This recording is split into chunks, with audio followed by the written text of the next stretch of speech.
बिचरा उसलाई भगवान्जीले चाहिँ हरेक कुराहरू ठिक गर्नुहुन्छ भनिसके अनि मेरो हात यस्तो भयो प्लिज मनिगाई गर्दिछु न भने सबले हेर्नुहोस् है मेरो सुपर छोराको कुरा ग्लु लाग्यो अनि हेर हातको चुइते भयो टाँसी हातमा अनि के गर्नु भगवान्जीले के गरिदिनु पर्यो हजुरलाई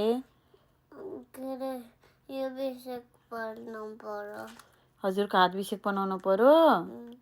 अनि हजुरलाई मामुले के भनेको थियो अघि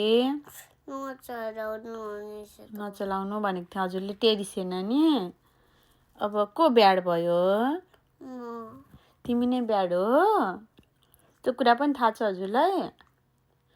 अबदेखि मामुले भनेको टेर्न पर्दो रहेछ कि पर्दैन रहेछ पर्दो रहेछ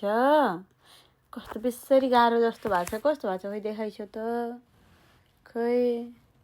राम अब अम्लै काट्नु पर्छ अब के गर्ने भगवान्जीलाई भनिदिनु नि मिल्छ कि मिल्दैन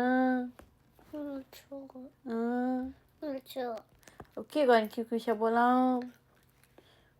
बोलाउँछु नि अब अम्ला के गर्ने होला त भगवान्जीलाई तिमी आफै एकचोटि ओनेगाई गर त हुन्छ कि भन भएको मेरो हात विषेक बनाइदिसो मैले गल्ती गरेँ भन मैले गल्ती गरेँ